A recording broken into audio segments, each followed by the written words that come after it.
My name is DJ K-1.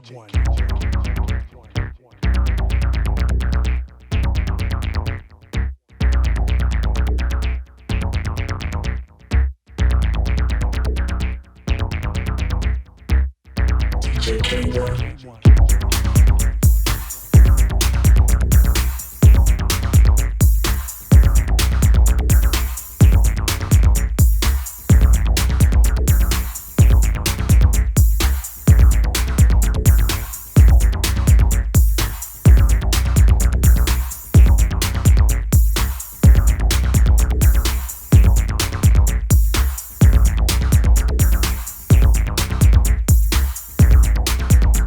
My name is DJ K-1.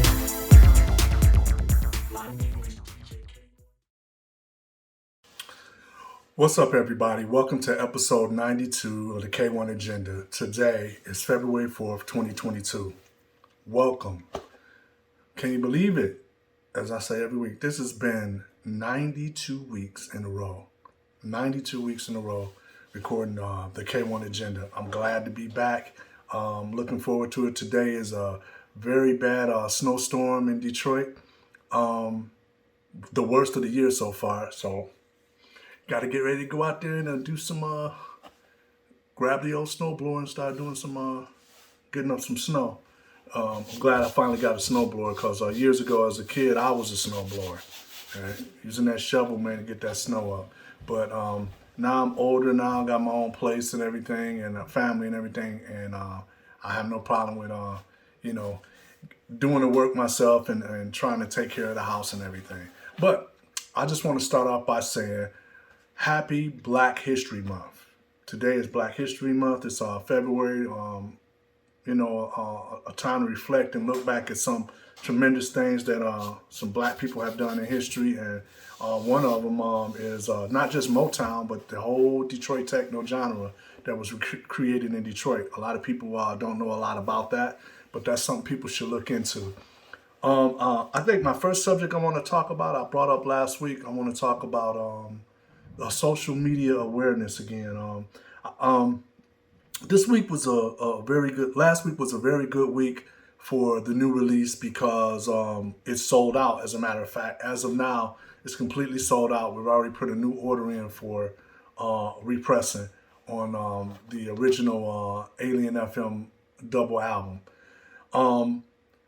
I bring up social media awareness is because so many people are sending emails to us also asking asking us where the track is available, what stores, which we did oblige by posting up a whole list of stores worldwide in the United States and different countries. And there will be more coming up. We'll have some more Japan contacts where they're available in Japan, also South America and Australia.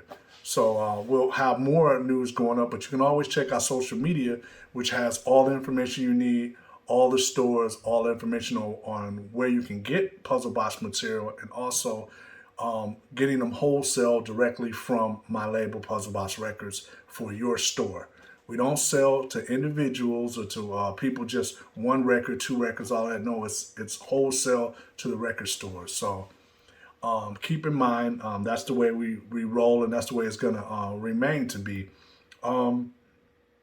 Speaking again on social media awareness, I also got emails asking questions of, when can you get it out digitally? I will let you know that every EP or any release that gets done, 30 days later, it's released on MP3. So that's a heads up. And also on the 30th day when it is released, we'll post on social media. So always check them on social media. I know it's a lot of text in the social media, but when you see the word more, click more because you'll see everything you need. That's related to distribution. That's related to any questions you may have for the label. That's for booking for shows or anything related to media, like to licensed music, for movies, TV, other labels, whatever, compilations, whatever. All the information is located there. So people, please read my post. And if you are a friend and you are a friend or fan, or foe, just read the media. It's all there. I'm on Instagram. I post a lot personally on Instagram and Facebook. So you can check out the pages. And remember, go to my YouTube page and subscribe to the YouTube page so you can get all things K1, the K1 agenda. I also wanted to speak, like I said before, the new Puzzlebox release, which was released last week, is called PBXC-230 Alien Fm, the original double album that was released on 430 West Records. I call it the original broadcast because that's exactly what it was. We have, as of Saturday, completely sold out, and we put in a new pressing. So people, you'll have to look at the list to get the information to what stores you can get it from, and also distributors, wholesalers can contact us so we can get some pre-orders for the new pressings that'll be coming in. Which I really wish I could tell you that would be a week, that'd be 2 weeks, 3 weeks, but with the way pressing plants are now, they're so backed up, sometimes it could take up to 6 to 7 months in some cases to get a new record pressed. So keep in mind on that, and I will also always keep you up on it. And on that note, people, it's 2022. We're trying to get things better for this COVID thing. I hope that everybody will come out and see me as I come to do shows in different countries and places. You can contact my booking agent, which is Connect Bookings.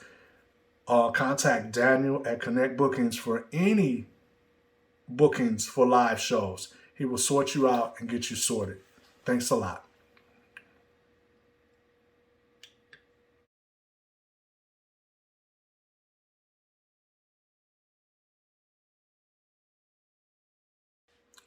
Puzzlebox Records news. We're going to put you up on all things Keith Tucker, Alien FM, whatever, all the releases that have came out recently, all the new music that you can pick up that's released by me. First off, pick up the new collaboration with Jackmaster, a reimagining of Face Your Fate, available on Jackmaster's label. He's an artist out of Scotland. Pick that up. It's a reimagining with me and BlakTony's track, Face Your Fate. Pick that up. It's on Jackmaster's label. Once again, also pick up Bass in Space on the Under the Radar label out of Spain. It's a vinyl-only release. No, matter of fact, it's a vinyl release and also available digitally. Also, pick up the collaboration of the track Machine Conflict, now available on the Soma label, and it's under the Louder Than Chaos Volume 1. It's a collaboration with Optic Nerve and Slam. Pick that up. Also, pick up the K-1 remix of Binary System by the group Microthol, available on Trust Records. Pick that up, available now. It's an Electro remix that I did for the group from Vienna, Austria.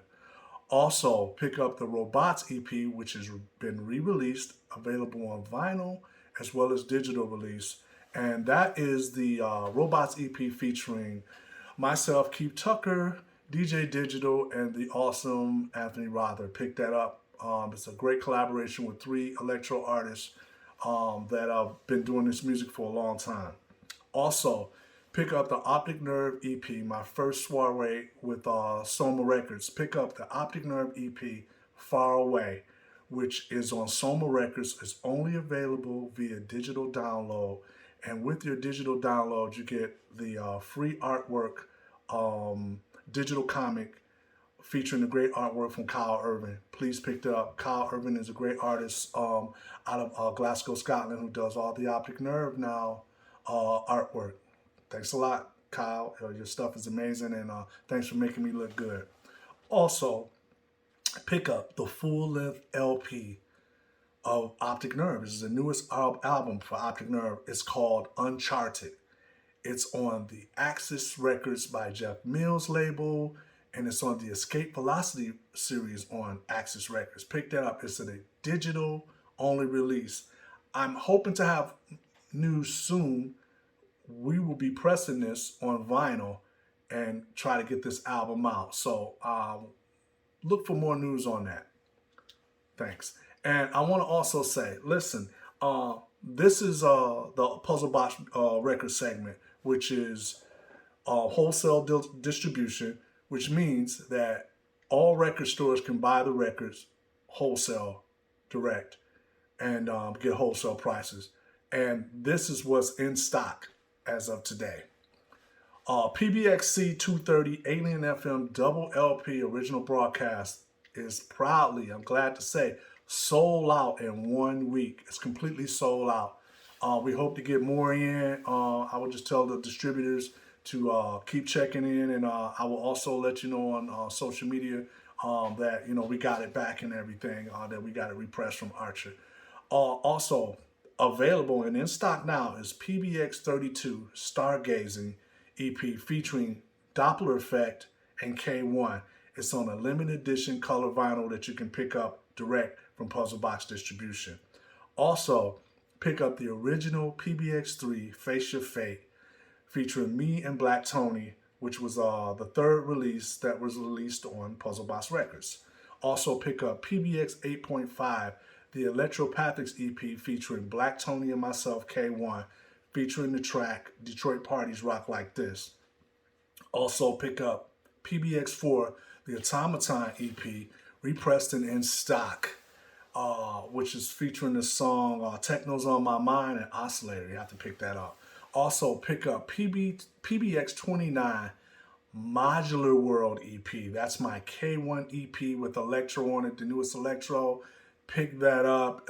It's been repressed about 5 times and it's still selling a lot, and we're going to always keep it in stock as well as all the rest of these titles that I mentioned. It's available on vinyl and also digital download. Also pick up PBX-30 Alien FM monochromatic images featuring Alien FM, which is me, K1, and BlakTony. That's available on digital platform and also available on vinyl. Also pick up PBX-31 Voice Modulation. This is an EP released by AUX88 featuring the great music of the great track Voice Modulation produced by Tommy Hamilton when I was in AUX88. Pick that up. Also pick up PBX-33. We still have a few left. That's Strand meets Optic Nerve. Strand meets Optic Nerve. Pick that up. And on that note, check out the new Strand EP that's just been released. It's on vinyl, and I believe it's vinyl and digital download. Pick it up. It's called the Resilience EP. Pick it up. Strand. Peace. See you guys on the next one.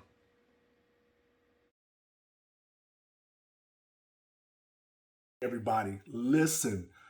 35% off at least 2 to 3 times a month on all this product. Like I said, t-shirts, mugs, coffee mugs, cups, pillows, tapestry, hoodies, baseball shirts, short sleeve shirts, phone cases. Man, you can get so much, and it has all the designs for all the logos that I've done over all these years, and I have more coming. And keep in mind, you can get this shipped pretty much from your own country, so you're going to save on shipping. Pick the stuff up now. Go get it. K1 out.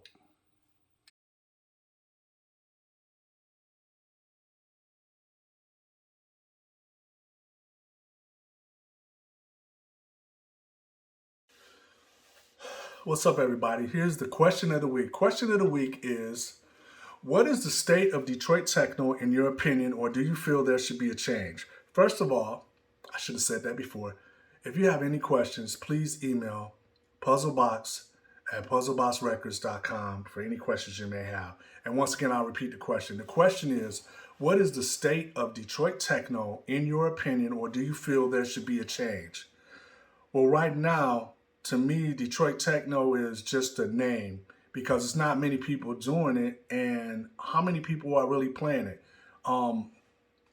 Like you said, do I feel that there should be a change in it? I think there should. I mean, a lot of these artists who are, the great guys who created a lot of this music, and do they really play any of it? I don't really think so. They're not really playing. A lot of DJs, to me nowadays, it sounds like everybody else.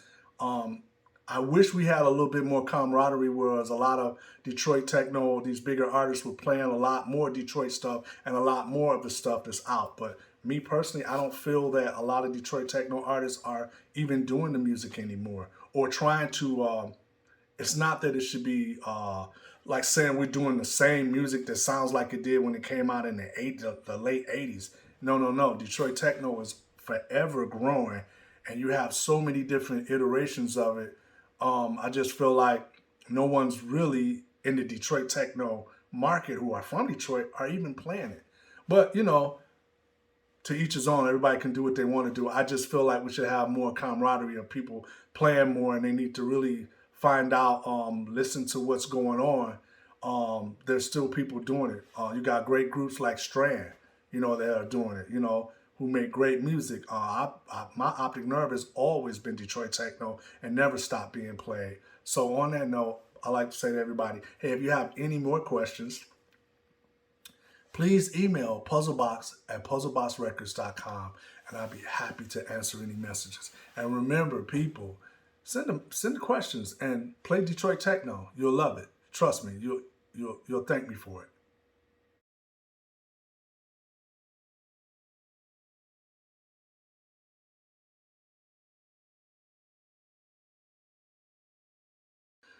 Okay, vintage pics. Vintage video of this week. This is taken again from the Portrait of Electronic Band box Blu-ray and watch set that came out, gift set that came out a few years ago, about 7 years ago. This is raw footage, K-1 raw footage outtakes and unedited documentary footage. Let me say that once again. K-1 raw outtakes, unedited documentary footage from that documentary. So check this out. This is just me getting ready. You don't see anything. The color's not cleaned up. You know, just raw me talking and answering some questions. I think Tony was at the at this particular video shoot with the young ladies who was videotaping it. And you know, this is just me raw speaking and answering the questions, man. It's unedited. So check it out. I hope you guys enjoy it. We are back up. Yeah. We are ready to roll. So the question was direct beat in the genre, right? How did I say that? I'll repeat it and then you can repeat it. Do you think through direct beat, you influenced Detroit Electro or the genre in general? Through direct beat, do I think that we influenced the genre and style of music? Most definitely. Being on direct beat, I think we influenced actually a whole new culture of electro, because for us it was called techno. We didn't know until, I'd say a few times after stuff was being played on the radio, that's when we knew we was influential, when it was like, wow. It went to hearing one song played on the radio to like 2 weeks later, it's played everywhere on the radio in the late night shows and mix shows.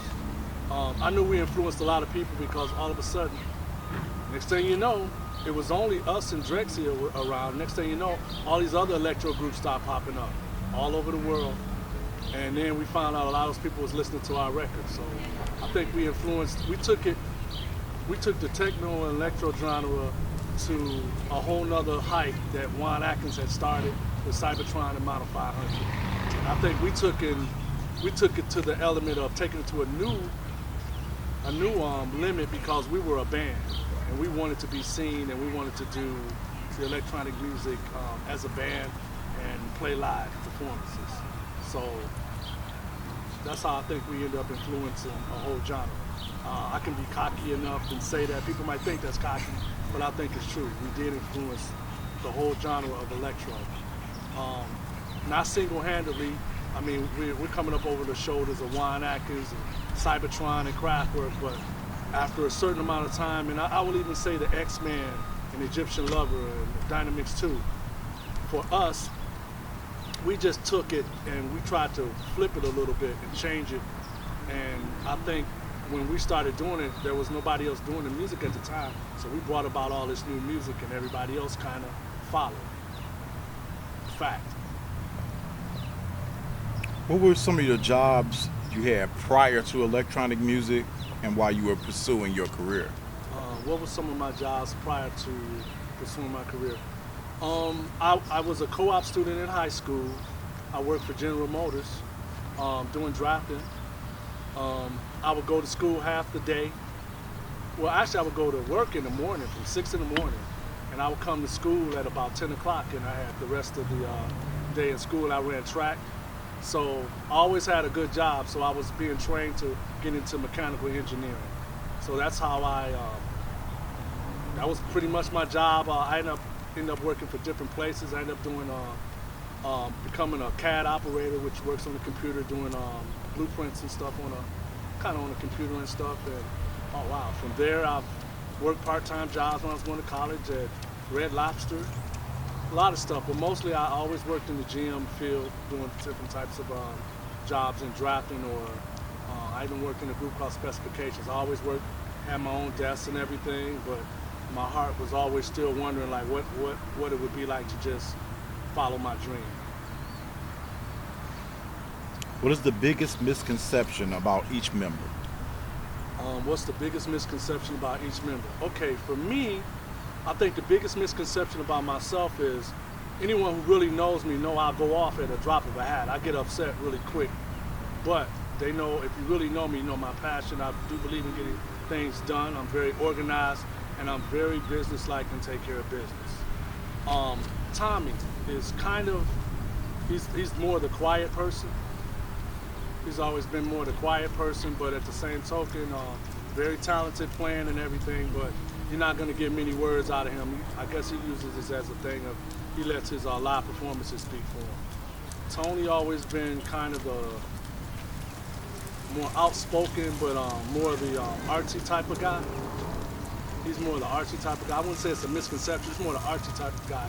He has more of a, you could find Tony at a poetry house, maybe reading poetry, saying poetry. He's just a little bit different. I think as far as the misconception with him is that, I think a big misconception with Tony was always that he wasn't really in the group, because Tony didn't stick around too long. That's his biggest misconception. When stuff is not working out right, Tony be like, I'm freaking out of here. BJ had a reputation as being, he's very talented, but look, he's not going to stay around long. He's going to always go and do something with somebody else. But my personal dealings with him, whenever we worked together, it always worked out really good. And he's not going to be there long, but he's going to give you whatever you need him to do. That was nice. What was your most memorable performance? Actually, my most memorable performance was one of the first performances in 1994 or 95 when Juan Atkins asked AUX88 to program we were asked to play with Juan Atkins as Cybertron and Model 500, his first show. So that was memorable because it gave people a chance to see that me and Tom, we already knew how to program music, but I think the second memorable performance would be at the DMF, where we were headlining the stage for the DMF in 2002 as the Auxman. We were asked to play the live show, but I think the big misconception about that show was I was contacted with my label Puzzlebox to do a show highlighting all the different music over the 80s and 90s. So we picked a lot of songs to do. That was a good show. I would have probably performed it as AUX88, but we didn't own the rights to AUX88. I had to come back and give my boys, Tom, VJ, and Tony, and Nico Marks, but Tommy ended up dropping out, so it would have been really nice if we could have got him to be on that, but I think those two were like the biggest highlights for me. Playing with Juan Atkins, asking us to play his very first ever show, which we programmed everything, so I'm most proud of that. Describe the difference between AUX88, Egyptian Lover, Model 500, UR, and Miami Bass. Describe the difference in AUX88 versus the early Electro sound of Egyptian Lover, Miami bass with Dynamics 2, Detroit sound of Cybertron and Juan Atkins. The difference between AUX88 versus LA is I think we had more, our tracks were more songs, conceptual, and more techno-ish. They had more of a techno element in it. We had more, they were more arranged songs. We didn't do any sampling. Miami bass, that would set us apart from groups like Dynamics 2. We didn't do any sampling. The only sampling we did were sampling our vocals. You know, so Detroit from Juan Atkins, the only difference was we were trying to emulate vocal styles that he did, but we had our own style and we had our own voices. But at the same token, we wanted to always let people know that we could do the same thing live. And with me and Tony and Tom and BJ, sometimes we always tried to incorporate things we liked about other groups. Like a lot of people don't know the AUX88 sound for me was always taking Derek May and Juan Atkins and putting them together. You know, because we like strings, we like the classical dark strings, so that was one thing that set us apart from everybody. We kept that melodic string sound that Juan Atkins had.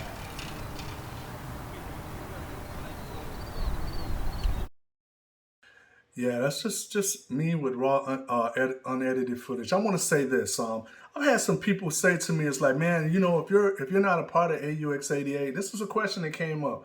If you're not a part of AUX88, then why are you still, you know, showing old footage or whatever?" I might not be a part of it, and I'm happy. And trust me, I'm happy to not be a part of it anymore. But you know, I did a lot of work with all the work that I did with AUX88, mostly putting the documentary together. I'm not gonna say I did everything myself, but pretty much nearly everything myself. Edited the footage and put the whole the Blu-rays together. But you know, this is just the thing of just showing, just letting people know the truth and seeing what I've done. So I can be proud of all the things that I did with that. But you know, moving on, I'm just putting people up on who still don't know anything about me or what I do or what I've been a part of. And hey, it's gonna always be a part of my life, but I am so happy to be doing the K-1 agenda and all the offshoots of that, Optic Nerve, Alien Fm, K-1, period. I'm happy with it. So this was just a chance to just show people who, because you can't get it anymore. It was a limited edition. It sold out very quickly, and I worked very, very, very hard on it. And I'm very proud of me pushing to have this done so that my legacy and everything that I did in the past can be shown. So on that note, check us out on the next old pick and video segment, and never know what I might come up with or what I might show you. Thanks a lot.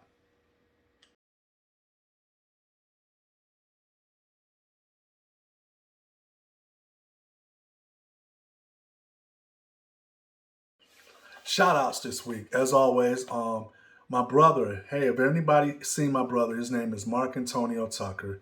He was born 1964. Please take a look at his picture, and if you know him, please reach out. If you know him, if you have social media, tell him to get in contact. We really want to catch up with my brother and get him back into the fold. Miss you, big brother, and hope that this year I can catch up with you and have some news for all the people who you know, send me messages to check on you to see how things are going and seeing if we had any progress on finding you. Thanks again, people, and thanks for all the nice messages that I get. And I'm hoping that we can find my brother and get him back into the fall. On that note, I want to speak on a special shout out this week. I was thinking about him just recently, and I was talking to Tony. I was on the phone with Tony today about 2 hours. That's BlakTony. And I was thinking about him. Aaron Carl. Man, Aaron Carl, we miss you, man. Aaron Carl was one of the prolific and greatest Detroit techno and house music producers, period. To me, one of the best. He didn't make a bad track. he passed away some years ago, far too soon, man.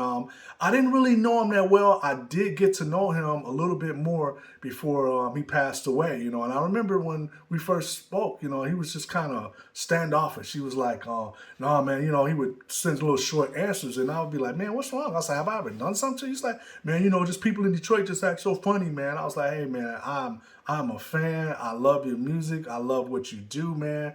And, you know, keep doing you, and I support you wholeheartedly. And then, you know, we started talking and hanging out. I remember going to one of his last birthday party that he had at the Oslo Club, going down there, man, support. Also did a remix. You can find a rare remix that I did for him under the AUX88, where I'm actually doing the background singing in the background. So pick that up. But on that note, I want to send a special shout out, a special heavenly shout out to Aaron Carl and his partner, Mel. Mel, I know you're still grieving, man. We love you, man. And Mel's a great guy, man. It was a pleasure to work with Aaron Carl. A pleasure to hear his music and see what he does, and just hear his gravitas, man. He was very outspoken, and I love being around him. He was funny, man, hilarious, man. We miss you, Aaron Carl. Love you, man. And your music was amazing. One of the best, I would say top 5 producers in Detroit techno, period. Heavenly shout out, rest in peace, Aaron.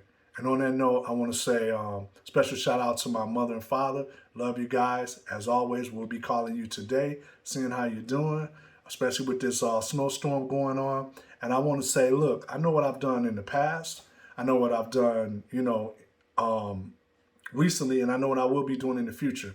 So please check me out on K-1 Agenda, and I'll be happy to answer any questions you may have and speak on anything. And get ready, next week will be episode 93. Thank you. Hey, I just wanted to say, everyone, please hit that subscribe button for YouTube, and please subscribe to my page. I really have enjoyed all the support I've been getting, but hey, like this and subscribe to this page. Keep Tucker K1. Hit the subscribe button. Thank you.